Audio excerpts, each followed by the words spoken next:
wa bi'ulumihi fid dharaini amin. Wa yustahul qabru ay yuj'alu mustawiyan lahu sathun, dan ya dianjurkan kubur itu dikeatasin dikit, diberiin satah kira-kira 1 jengkal.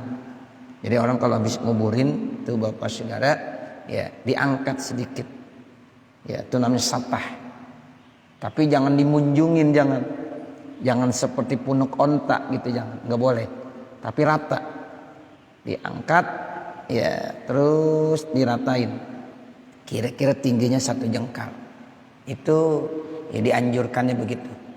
Banyak manfaat dan tujuannya, diantaranya nandain bahwa ini kuburan ya, jadi supaya orang tahu mana kuburan mana bukan kuburan. Nah, sehingga kuburan itu dikeatasin dikit, itu namanya satah. Satah itu asal kalau bahasa Arab orang tuh kalau punya rumah ada tingkatnya, itu ada satahnya. Ya, jadi dalam kubur itu dianjurkan supaya satah. Ya, jadi artinya dinaikkan sedikit, ya kira-kira 1 jengkal tanahnya, untuk menandakan bahwa ini kubur. Sehingga ketika orang mau ziarah, orang tahu, oh ini kuburan, oh ini kuburan, ini bukan. Kalau yang rata aja, nah itu namanya bukan kuburan. Tapi kalau yang ada ya ditinggikan sedikit, itu kuburan. Maksudnya begitu. Sehingga ya itu dianjurkan untuk disatah.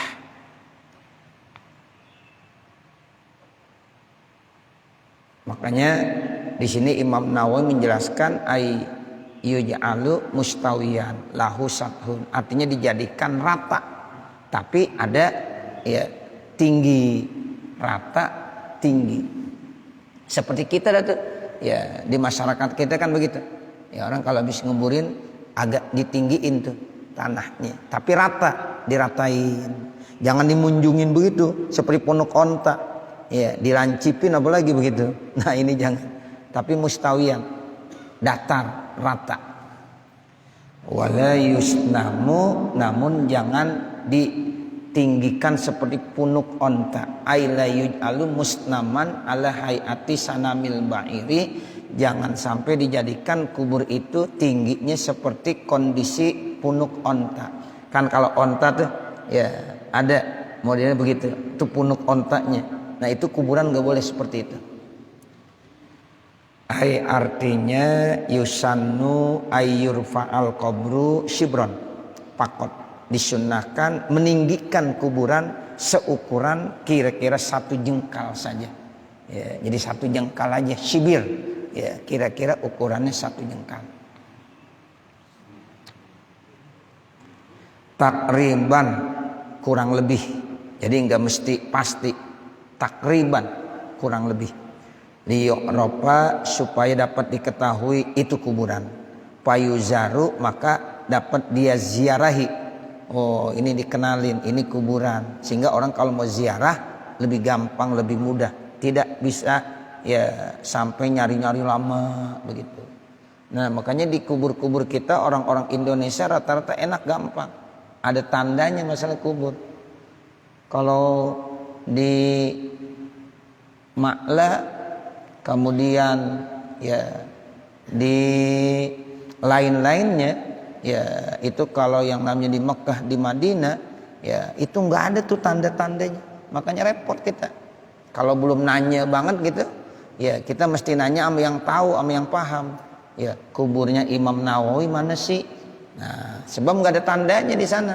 Kalau ada tulisan ya Syekh, ya Al-Alim Al-Alama Imam Nawawi, ya Indonesia, ada ya nisannya gitu bacaannya, enak. Kalau ini enggak di sana. Sehingga ketika kita mau ziarah, nah itu kita memang harus nanya dulu sama yang lebih tahu. Ya, sehingga kalau dia sudah memberikan info baru oh di sini. Nanti kita akan tahu persis. Nanti kita ziarah lagi udah tahu dah tuh. Ya, seperti Mbah Maimun Zubair juga sama. Ya, itu tidak ada tanda-tandanya. Cuma kita harus tahu dulu dari awal. Nah, nanti kita baru bisa kalau mau ziarah ke sana seperti itu. Tapi kalau di Indonesia enak, ditulisin nama-namanya, ditandain. Nah itu termasuk ya apa supaya orang ketika mau ziarah lebih ya mudah, lebih gampang. Wa yuhtaramu, akhirnya dimuliakan karena diketahui ini kuburan. Kalau kita mau ziarah ketahuan, dan itu bisa dimuliakan, jangan diinjak-injak. Ya, ditahu ini kuburan. Coba kalau nggak ada tanda-tanda sama sekali, rata saja. Kadang-kadang orang injak-injak. Nah, sehingga ya takut tidak dimuliakan. Wala yuzadu ala turabihi, dan tidak boleh ditambahkan atas tanahnya inkapahu jika memang udah cukup. Lo nggak usah ya nyari-nyari tanah yang lain gitu. Ya udah tanah yang ada di situ untuk ninggiin yang bagus, tanahnya dari situ aja. Nggak perlu nyari tambahan dari yang lainnya. Jika memang udah dianggap cukup, nah itu tidak usah mencari tanah dari yang lainnya. Wasahihu, bermula yang sahih, anna tasdihahu aula min tasnimihi, sesungguhnya membuat ya agak tinggi lebih utama kebanding daripada dia buat seperti punuk onta. Kama fa'ala biqabrihi sallallahu alaihi wasallam, sebagaimana ya para sahabat melakukannya dengan kubur Nabi Muhammad sallallahu alaihi wasallam, wa qabri sahibaihi, dan juga kubur sahabat ya Abu Bakar dan sahabat Umar, sahabatnya Nabi. Jadi kubur Nabi Muhammad begitu, kuburnya Abu Bakar begitu juga, ya kuburnya Umar bin Khattab sama seperti itu. Karena memang Nabi Muhammad didampingin sama dua sahabatnya, yaitu sahabat Abu Bakar As-Siddiq yang minta izin ya supaya bisa dikuburkan di situ di dekat Nabi Muhammad. Nah, begitu juga sahabat Umar bin Khattab minta izin supaya dikuburkan di situ. Diizinin sama Siti Aisyah. Ya, dapat izin. Nah, makanya dikuburkan di situ. Wala yubna alaihi, dan tidak perlu dibangun atasnya, ail qabri, kuburan, fi harimihi, ya di dalam ya halamannya, wa kharijihi, atau di luarnya, sawaun, sama saja, fil bina'i bina'a kubatin, di dalam bangun itu dibuat satu bangunan kubah, am baitin, atau rumah, am ghairihima, atau lainnya. Asalnya nggak boleh, jangan. Tapi nanti kalau memang ada tujuan-tujuan khusus supaya memang ini kubur banyak yang berziarah, sehingga kalau orang ziarah kagak kepanasan, kalau orang ziarah kagak kehujanan pada saat lagi hujan, pada saat lagi panas nggak kepanasan, boleh tuh. Itu nanti ada maksud tujuan tertentu. Nah makanya di kita begitu tuh, ya banyak kubur-kubur para wali min auliyaillah dibuatkan bangunan, ya bahkan seperti rumah-rumah, ya sehingga ketika kita berziarah hujan kagak kehujanan, panas nggak kepanasan, boleh ya begitu. Jadi nggak apa-apa, nanti ada sebelumnya, tapi awalnya memang kalau bisa jangan. Kalau kubur-kubur orang biasa mah udah begitu aja, ya nggak usah dibangun ya di situ apakah kubah atau rumah. Nah itu nggak perlu. Tapi untuk kubur orang-orang tertentu dibolehkan. Ya seperti kuburnya Mu'allim Syafi'i Hazami kan, masya Allah cakep banget itu. Ya kayak di dalam satu rumah gitu kan. Ya begitu. Boleh. Emang itu wasiat beliau. Ya wasiat beliau begitu. Ya jadi itu bagus. Ya jadi di dalam rumah. Kiai Haji Manar ini yang kemarin baru meninggal siapa? Ya Munahar Muhtar, itu sama di dalam rumah dikuburnya. Ya seperti itu. Ya karena memang wasiatnya begitu. Ya jadi nggak apa-apa. Tujuannya supaya kalau ada orang mau ziarah lebih gampang, lebih mudah. Ya seperti itu. Jadi Mu'allim Syafi'i Hazami itu kuburnya, masya Allah cakep banget itu. Ya, kita kalau ziarah ke sana nyaman, ya. Kalau hujan kagak kehujanan, kalau panas tidak kepanasan. Asalnya memang layubna alaih begitu, tapi ini hukum kagak sampai di situ.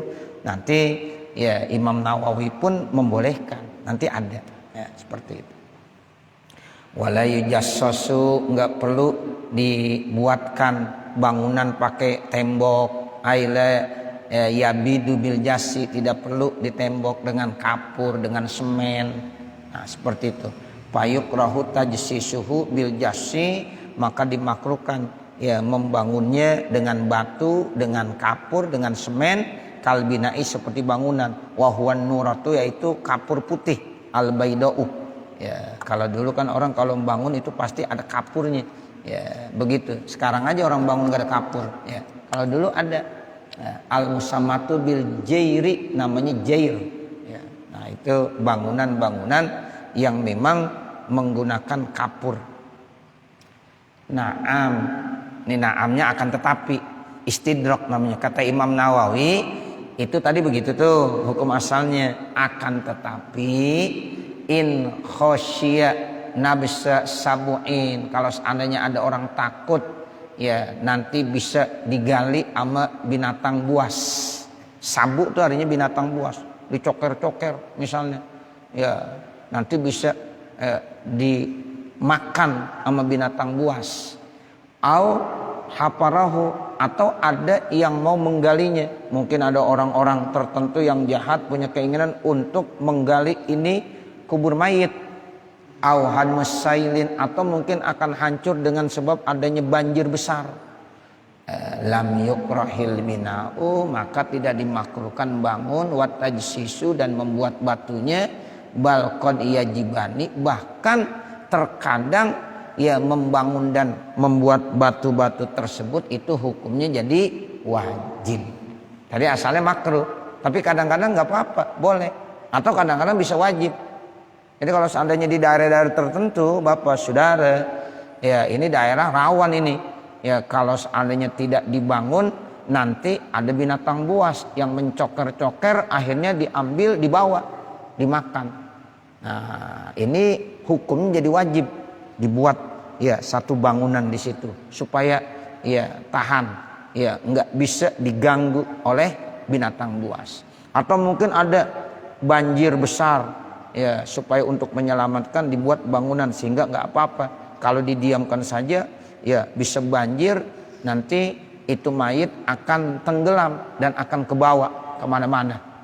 Nah, itu untuk menghormati mayit tersebut, bukan lagi makruh membangunnya.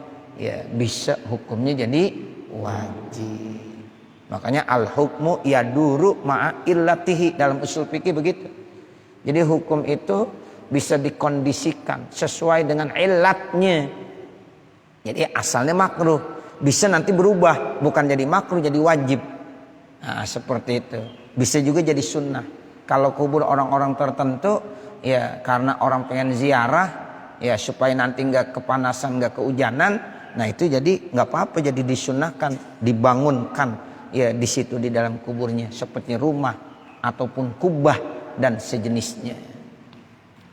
Wa yukrahu, dan dimakruhkan ayat ala qabri muzillatan, dan dimakruhkan menjadikan di atas kubur itu ada naungannya. Nah, asalnya ya asalnya tuh ya enggak boleh.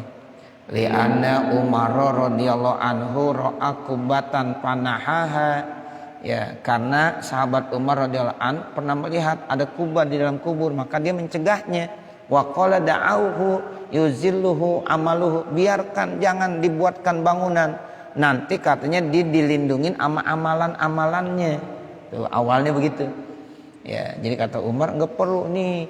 Ya nanti dia ya ternyata ya orang-orang yang meninggal dunia walaupun di tempat yang panas, ya itu dia akan dilindungi oleh apa? Oleh amalannya. Dengan sebab amalannya dia enggak kepanasan.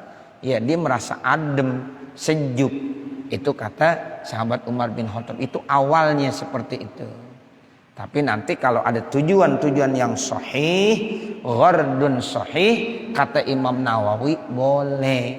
Ya, seperti yang ada di kita nih, ya para kubur-kubur tuh, para wali min auliya illah, ya para ulama, para masyayikh, para habaib, ya kadang-kadang tuh kuburnya ya begitu indah dibuatkan, ya seperti rumah saja, boleh boleh. Karena ada ghardun sahih, ada tujuan yang benar. Begitu ya Bapak Saudara. Ya, ini dengan adanya kita ngaji begini jadi kita paham tuh. Oh iya. Jadi jangan langsung menyalahkan aja. Oh, haram nih bongkar kuburnya ini. Nah, begitu. Kan kadang-kadang ada yang begitu. Ya, ini apa ini? Haram ini. Enggak boleh hukumnya. Nah, begitu. Jadi tidak seperti itu. Kubur Rasulullah aja kan di dalam masjid. Ya, begitu. Kubur Rasulullah itu di dalam masjid. Cakep. Ya, orang ziarah kagak kepanasan, kagak kehujanan. Nah, seperti itu dibangun seperti itu. Boleh. Karena itu ada ghardun sahih. Ya, ada tujuan yang sahih, yang benar. Wa mahallu karohati zalika, nah tempat kemakruhannya kalau kuburan yang dibuat seperti kubar, seperti rumah, itu makruh awalnya hukumnya. Kemakruhan itu izalam yakun sama ghardun sahihun. Begitu kata Imam Nawawi, kalau memang di sana tidak ada tujuan-tujuan yang benar sahih, fit tazlili, ya di dalam tazlil, menaungi, membuat bangunan rumah. Ya, wa illa kalau seandainya di sana ada tujuan yang sahih, pala karohata, enggak makruh. Kemakruhannya hilang. Nah, seperti itu. Kalau seandainya ada tujuan-tujuan yang sahih. Mana contohnya? Ka'ayyakuna liwikoyatin, ya seperti ya ada orang untuk wikoyah, untuk menjaga, memelihara, man yajtami'una, ya orang-orang yang kumpul, li wikoyati man yajtami'una. Contohnya itu ya untuk menjaga ya supaya orang yang datang kumpul untuk ziarah, misalnya di nahwil qiraati alal mayyiti, mau baca Al-Qur'an di hadapan mayit, minal hari wal bardi, mungkin panas, mungkin dingin. Jadi memang mayitnya sih sebenarnya dinaunginya dengan amalannya seperti apa yang kata sahabat Umar bin Khattab. Ya walaupun itu kubur kepanasan, kalau amalannya baik dia nggak merasa kepanasan. Tapi ini dilihat dari orang yang ziarah, gitu. Orang ziarah ketika tidak ada naungan, dia mau baca Quran. Kalau panas kepanasan, kalau hujan kehujanan. Ini kan muskil. Nah, makanya boleh dah tuh. Jadi karena ada tujuan-tujuan di sana seperti itu, maka kemakruhannya hilang. Ya, jadi tidak dimakruhkan. Ya, seperti itu. Kaza apa dahus Said Umar Al-Basri. Begitulah seperti yang dikemukakan oleh Said Umar Al-Basri. Ya, tadi kan pendapat sahabat Umar bin Khattab nggak boleh ya dinaungin-naungin seperti itu. Ya karena seandainya kepanasan, ini mayit ya nggak merasa kepanasan. Ya kenapa? Karena dia akan dilindungin oleh amalnya. Nah, benar itu nggak salah. Karena memang sodako saja yang selalu kita berikan itu nanti bisa menjadi pelindung ya mayit pada saat dikubur. Nah itu benar. Tapi ini maksudnya bukan mayitnya, ya bagi orang yang ziarah. Nah begitu, orang yang ziarah mau baca Quran, mau baca zikir, mau tahlil, ya itu insya Allah kalau dibuatkan bangunan seperti itu nanti tidak kepanasan dan tidak kehujanan. Nah ini namanya ada ghardun sahih, ada tujuan-tujuan yang benar. Makanya kata Sayyid Umar Al-Basri boleh hukumnya. Jadi nggak apa-apa dah tuh, kita bisa tahu dah tuh. Ya itu. Jadi jangan sampai pendapat kita, wah ini nggak boleh, ya ini harus dibongkar. Ya, itu ada pendapat. Siapa yang menyatakan? Imam Nawawi di dalam kitab.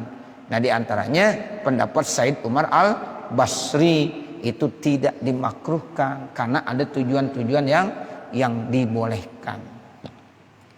Kan seperti sekarang ada tujuannya mau baca Al-Quran. Apalagi sekarang ya ada orang yang memang tuh kuburnya 24 jam ramai aja. Ya, para masyayikh, para alim ulama, para habaib atau para wali min auliyaillah 24 jam itu kubur nggak pernah sepi. Mau hujan mau panas, masya Allah.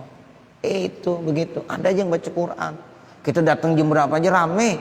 Jam 1 malam kita datang, ada yang ziarah. Siang ada yang ziarah. Pagi ada yang ziarah. Sore ada yang ziarah. Ya, jadi kan ini artinya perlu dibuatkan bangunan seperti itu.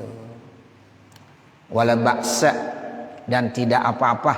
Aila azaba, artinya tidak diazab bil bukai, dengan sebab menangis alal mayiti, kepada mayit.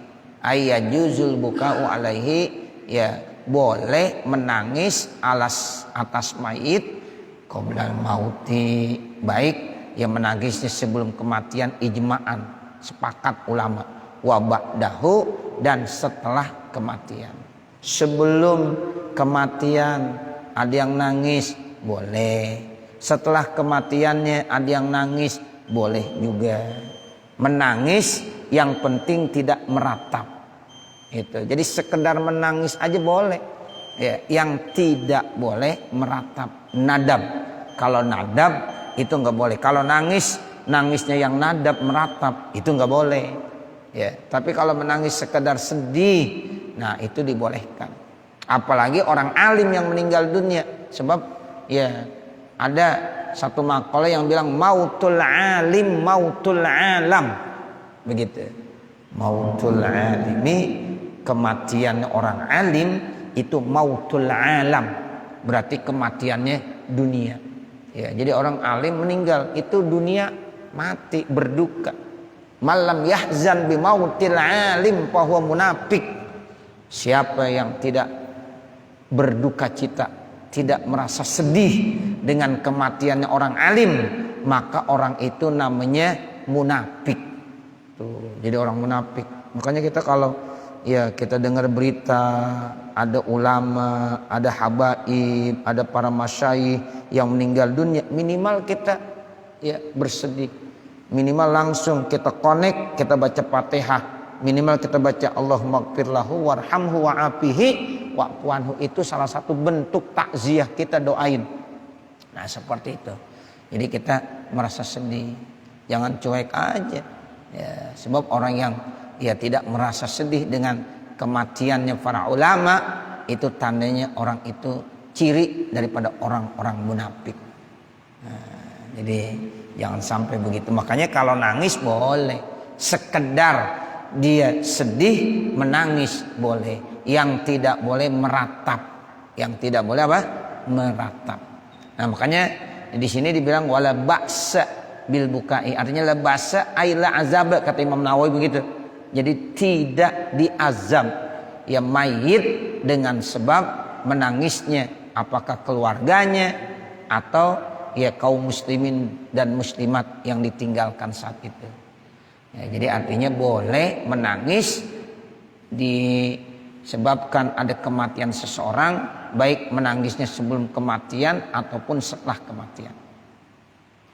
Watarkuhu, namun meninggalkan menangis ail buka ibadahu, menangis setelah kematian itu aula, lebih utama. Jadi kalau menangis sebelum kematian itu lebih bagus. Sekarang kalau kita tidak menangis setelah kematian itu lebih bagus juga. Ya, jadi kan boleh menangis sebelumnya, boleh menangis setelahnya. Tapi yang bagus menangis sebelum kematian. Nah, nanti kalau udah kematian nggak usah nangis. Walaupun seandainya dia mau menangis, itu pun tidak apa-apa. Cuma hukumnya ya menangis setelah kematian dengan tidak menangis setelah kematian itu lebih utama tidak menangis setelah kematian. Wasarhal qadi, dan menjelaskan Qadi Husain ya binadbil bukai qoblal mauti, ya dianjurkan tuh menangis sebelum kematian. Jadi udah ada tanda-tanda ya bahwa orang ini sebentar lagi dan nih akan meninggalkan dunia yang fana ini, dia menangis, disedih, itu ada anjurannya tuh seperti itu. Qala izharan dikarohati pirokihi, menampakkan ada rasa dia ya ketidak ya apa sukaan berpisahnya, wa adami rogbati pimali, dan ketidaan ya dia apa rogbah cinta pada hartanya. Salah satunya begitu, tanda dia ya Allah jangan sampai berpisah ya begitu. Jadi dia supaya itu menampakkan bahwa ada rasa ya tidak suka kalau dia berpisah gitu. Dan itu bukan berarti dia ada rasa kecintaan dengan hartanya. Kalau malah dia ketawa-ketawa sebelum kematian, dia ketawa, wah dia pengen hartanya kali ini. Nah kan gitu ya. Jadi ada orang ya ketika lagi mau meninggal dunia, dia malah seneng, biarin dia meninggal. Tujuannya apa? Biar hartanya ntar kita yang punya, kita yang dapat. Nah begitu. Makanya ini salah satunya ya binad bil buka ya izharun likarohati pirokihi dengan adamur rogbah pimalihi, itu alasannya. Wal buka'u bil qasri nuzulul dumu'i. Kata-kata buka kalau dipendekkan buka ya jadi menangis artinya itu biasanya mengeluarkan air mata. Wa hadza la ba'sa bihi, ini pun tidak apa-apa. Wabil maddi kalau dipanjangin buka ya dibacanya dia agak dipanjangkan, itu raf'us sauti, ya nangisnya dengan mengeluarkan suara yang tinggi. Jadi artinya menangis juga. Tapi kalau bil qasri nangis cuma mengeluarkan air mata, enggak ada suara. Ya, kan kadang orang tuh ngelihat mayit dia mengeluarkan air mata doang. Ya, air mata menetes air matanya, tapi enggak ada suaranya. Tapi ada juga orang menangis suaranya kedengeran. Nah, itu artinya ada buka bil qasri, ada buka bil maddi. Ya, jadi kalau dipendekin bacanya buka itu cuma sekedar mengeluarkan air mata. Kalau bukai bil bukai itu berarti menangis dengan ada suaranya yang agak keras volumenya.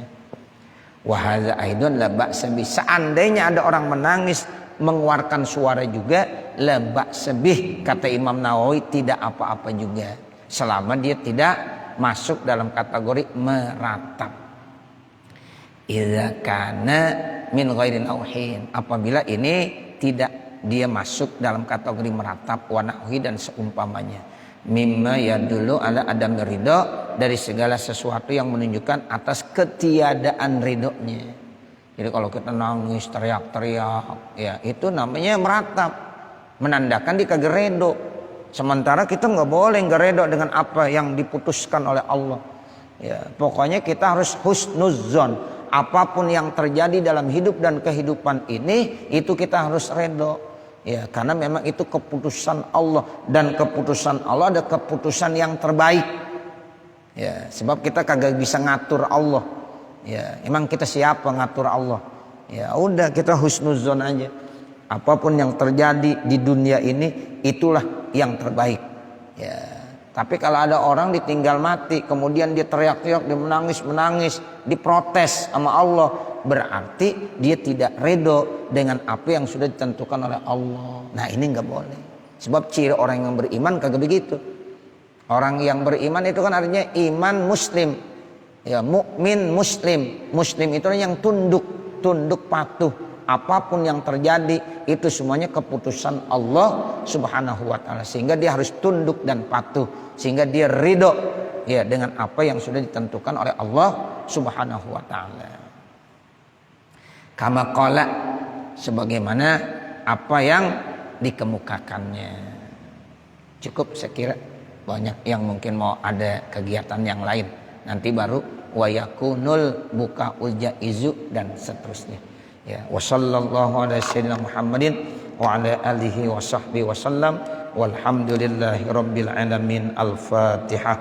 A'udzu billahi minasyaitonir rajim. Bismillahirrahmanirrahim. Alhamdulillahi rabbil alamin arrahmanir rahim maliki yaumiddin. Iyyaka na'budu wa iyyaka nasta'in. Ihdinas siratal mustaqim siratal ladzina an'amta 'alaihim ghairil maghdubi 'alaihim waladdallin. Rabbi ighfirli wa liwalidayya amin. Bismillahirrahmanirrahim. Alhamdulillahi rabbil alamin. Hamdan yuwaffi ni'amahu wa yukafi mazidah. Ya Rabbana lakal hamdu wa lakas syukru kama yanbaghi li jalali wajhikal karim wa li 'azimi sultanik. Allahumma shalli ala sayyidina Muhammad wa ala ali sayyidina Muhammad. Allahumma inna nas'aluka ridhaka wal jannah wa na'udzubika min sakhatika wan nar. Rabbana atina fid dunya hasanah wa fil akhirati hasanatan wa qina azabannar. Wa sallallahu ala sayyidina Muhammadin wa ala alihi wa sahbihi wa sallam. walhamdulillahi rabbil alamin. Wassalamualaikum warahmatullahi wabarakatuh.